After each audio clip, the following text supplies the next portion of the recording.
This will be the round of 16 men's singles. We had a really very strong showing from Qingwei Sun in the doubles competition yesterday, reaching the finals with his partner from Mississippi College before losing eventually to the Texas Wesleyan team of Bruno and Shui. Bruno and Shui. It was very fun to see Bruno get that title yesterday after coming so close last year, finishing second in both singles, doubles, and team competition. It's gotta be a great feeling. Yeah, and I remember, and I had the chance to interview him after that match, and he was thankful and grateful and so genuinely happy. That's great. That's always great to see. And now he's got that gold medal to add to his collection. Yeah. Hard work does pay off. Yeah, get the hardware. Yeah. You can notice how, as the players are warming up, how smooth their strokes are. As you see them warming up that forehand loop, it looks identical each time, doesn't it? Oh, yeah. No jerky movements, all smooth. Mm-hmm. Now, do you think the height factor will factor in at all? Like, you can see a major difference in like body physique and structure between the two players. It is interesting, and that's a good point to bring up. We've had some of the top pro players make claims that the best range of height for table tennis players is 5'9" to 5'10". Oh. Theoretically, the reasoning for that is it's the best balance of the benefits you get from both a larger or a smaller player. Shorter players generally are quicker, able to move more easily side to side, forward and backwards. Taller players, however, are able to reach much further. Yeah, reach shots that shorter players just can't. Exactly. I very much take advantage of the fact, myself being on the taller side in table tennis, that from the backhand corner I can actually reach with my paddle the right front net post. Oh, wow. That's impressive. And it allows me to, I don't want to say cheat, but cheat on my footwork. Maybe. Just a little bit. Yeah. That's a good point you brought up about the footwork. Some taller players tend to have, like, at least show signs of weaker footwork just because their arms are longer. But let's see if Qingwei Sun will exhibit those signs. You can see a very skinny player, much like Peter Lee. Both of them very agile. As you can see, they're running around on the forehand. Oh.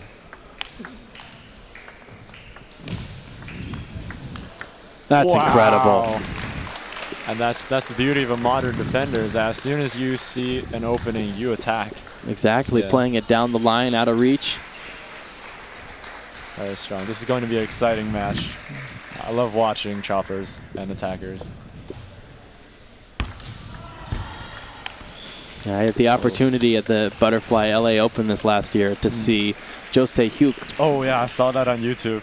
It was. I got to watch him live in person. Oh man. I was 2 feet from him, and he is actually, interestingly enough, as opposed to Donglong Hao, a much larger, very opposing presence. Absolutely.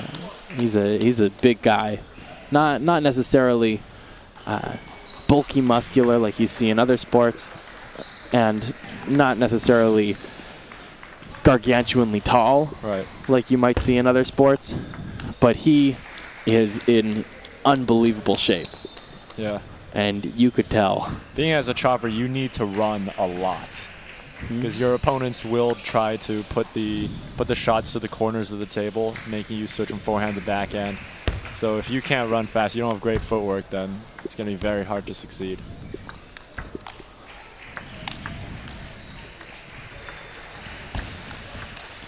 Ooh. It was a good attempt to block Qingwei Sun's forehand down to the corner, but it didn't connect. It's very hard since there's so much topspin.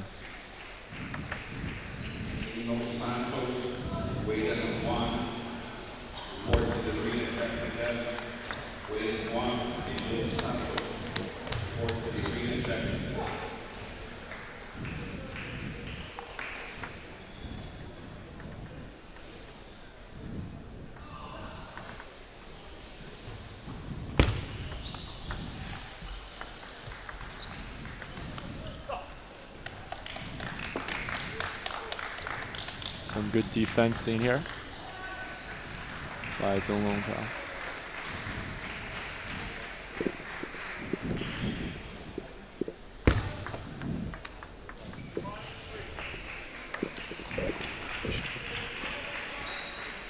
Score is now 5-3.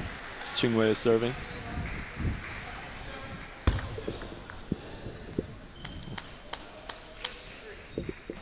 We did have the opportunity to see Derek play in his doubles matches yesterday.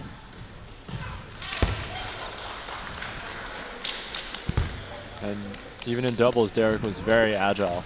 Definitely. And also, interestingly enough, he does occasionally make an attacking shot, much like Maria did down the line with the backhand, but he'll use those long pips rubber to do so.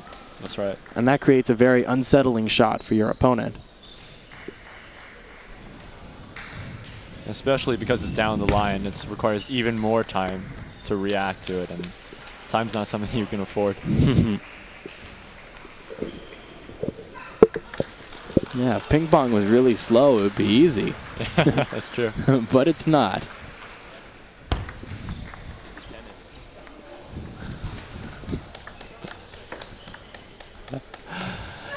I'm hearing fellow commentator Barney Reed joke in the back that if it was really slow, it would just be tennis. It's true.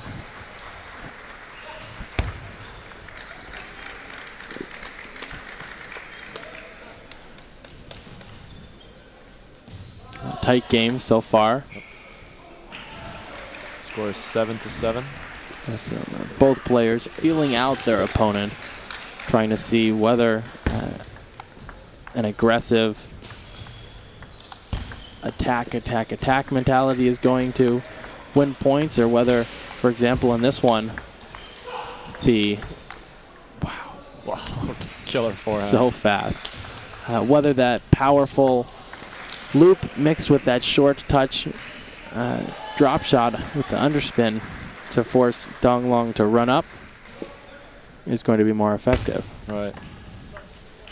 It's important to use just a variety of shots when you're dealing with the chopper.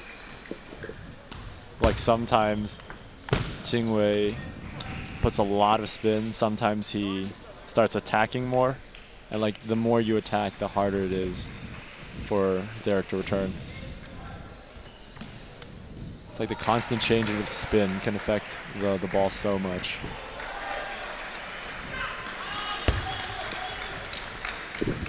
And it's interesting, at this level, there's no one answer.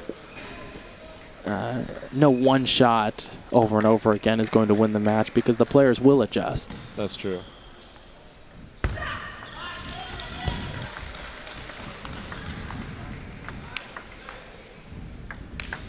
Oh. Beautiful play. And Qingwei takes game one, 11-7.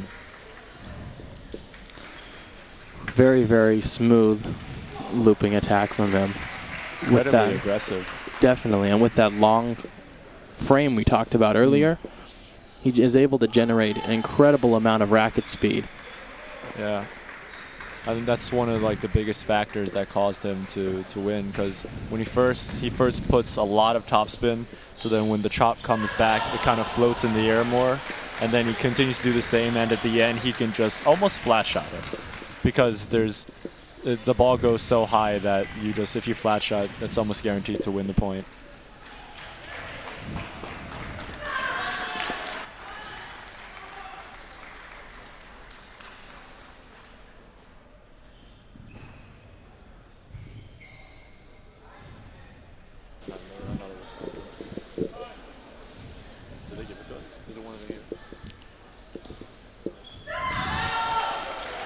You can hear shouting in the background as Yixin Zhang of Wisconsin fights against Nadia Baeva of Toronto, who's just come back from down 8-10 in the first game to take actually a 11-10 lead.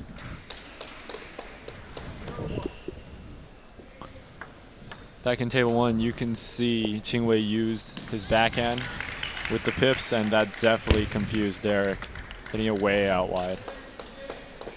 Yeah, we haven't seen too much of the pips from Qingwei. Not yet. It's pretty much been all forehand. So switching it up, that's definitely going to help improve his game.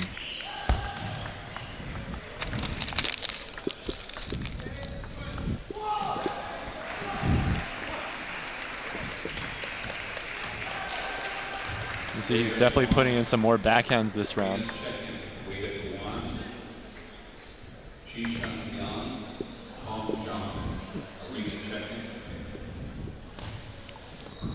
And on table 2, impressively enough, we had Yishin of Wisconsin fight back to win 3 straight of her own, taking that first game 13-11 after a good run from Nadia of Toronto.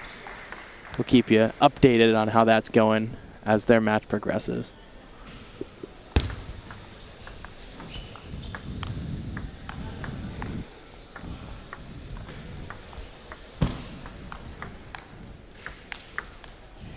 That's incredible. You see a rocket forehand that ended the shot. And that touch to be able to drop shot. Granted, he has the pips, which allows it does help. That spin to not be quite as damaging to the drop shot as it would be with inverted rubber. But still, nonetheless, a very difficult shot to keep it consistently that low. Absolutely. I just always moving Derek around the table. So important. Like we saw early in the first point, when he does pop it up high on a short one, Derek's able to capitalize and put it away. Yeah, very easily. That modern defender style player. So, but he doesn't get those opportunities often.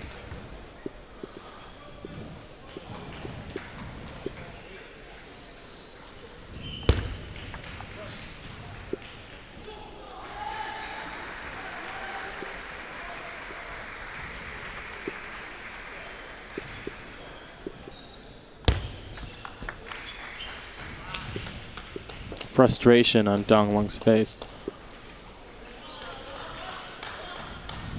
as he falls down 2-7 in this second game.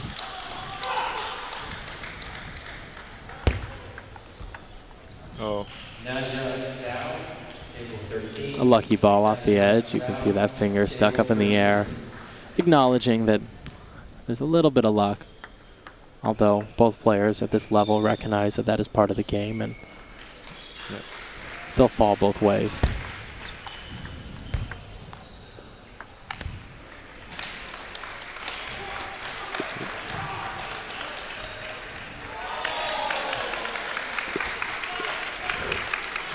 Score is now 8-3. Qingwei is leading.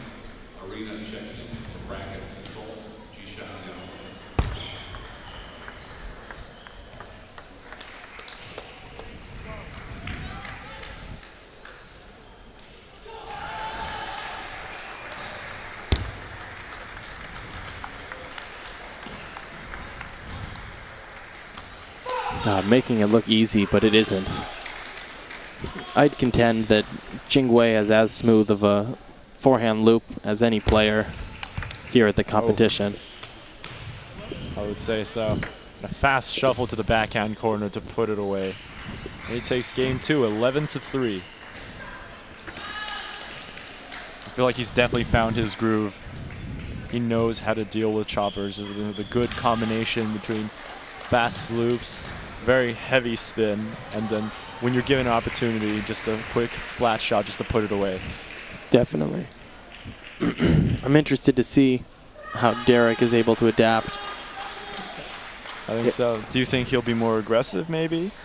Also, that's one of the limitations of being that defensive chopping style player. You don't have as many opportunities for variation in your game. That's true.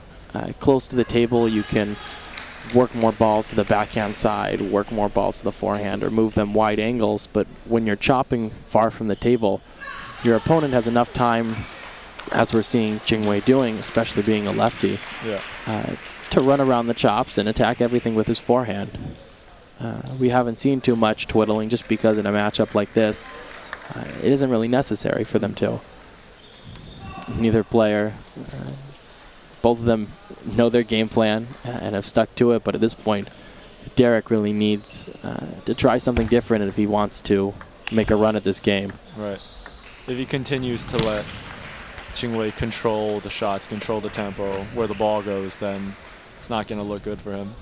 You could see they're opting to run into the table, make that push. A little more conservative than perhaps a run in and attack. Yeah. That short flip, if it's in his arsenal, would be a valuable weapon to have there.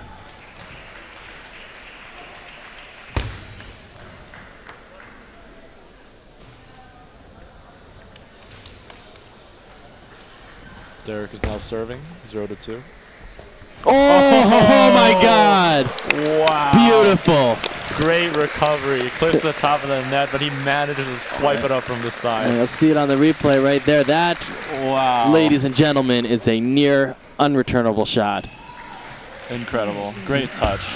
They call that a roller when the ball is that low. It essentially is crossing the playing surface and not even bouncing.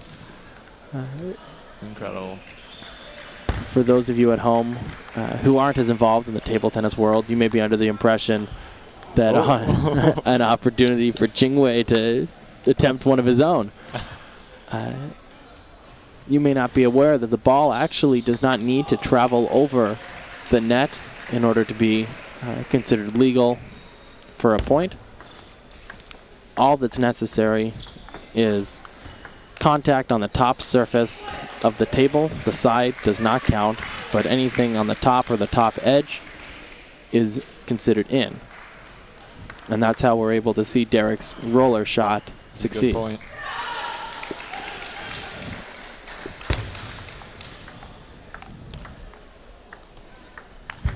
Oh. We see the first massive forehand by Derek. The first in a while. Definitely, yeah. The first big one since that first game. Yeah. First or second point of the match. And that's, I think, how he needs to play. That's how he needs to win these points. Because he should realize by now that Qingwei can... He's a very good looper. And as soon as I say it, he misses. But for the most part, Qingwei's a very strong looper, and he's good at controlling, so Derek needs to be more aggressive of his own. Yeah, it's interesting. Just a little bit of aggression will make his chopping game much, much easier to play and control. Just knowing that aggression gives Qingwei a reminder that, wow. Oh, great push. Beautiful. Wow, blocking it off the table. It appeared that he did twiddle and use his inverted side there on that one from his backhand. So quick, it's hard to notice that switch. It was a great move.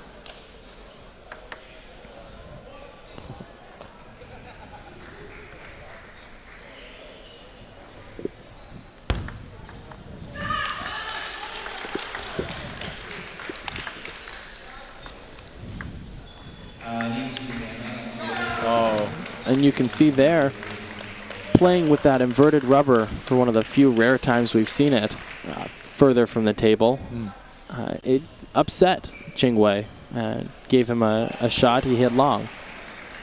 That's the variation I'm talking about. Just letting your opponent know you have more than just one one pips rubber chop that he needs to worry about. And you can see him there using that inverted. Yeah, once again, just a low push. Just letting your opponent know you have those weapons gives them one more thing to worry about and one more thing to distract them from that single mindset of forehand looping he's been so focused on. As Derek actually leads this game 6-5.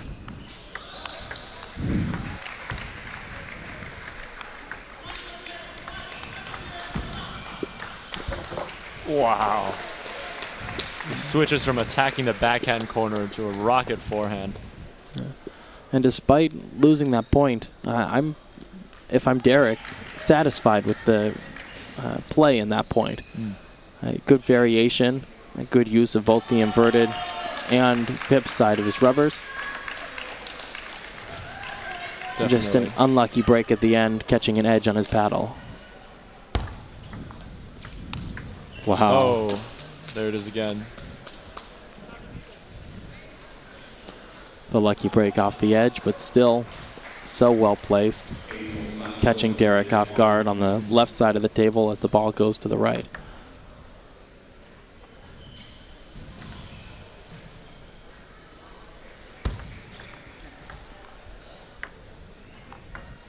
I feel that this is close to a point where Sun should time out.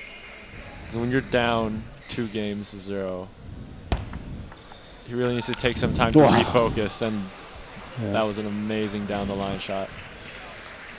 That's kind of what I'm talking about. Qingwei, he's definitely on a roll right now. Oh my God. Seeing on the replay there, that is stunning.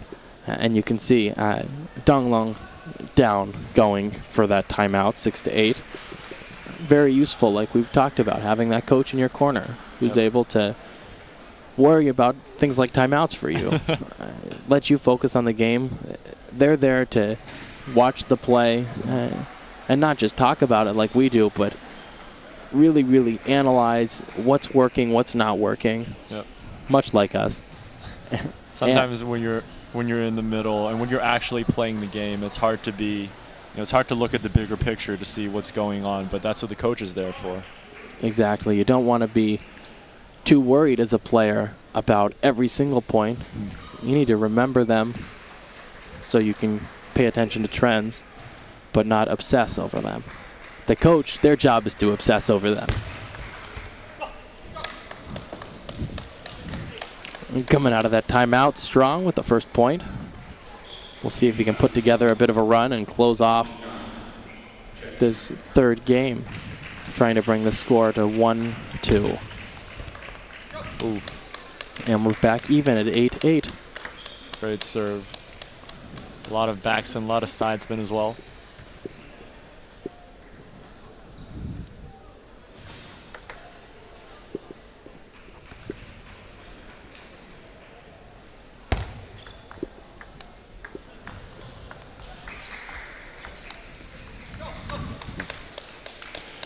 And Derek takes one of his first leads of this third game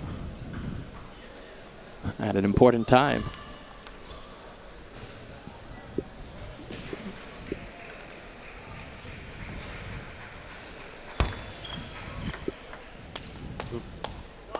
Score's tied up at 9-9. Derek has the serve. If he can do another one of his side spin, backspin serves that Qingwei has had problems with. Oof. And match point to Qingwei Sun of Mississippi College.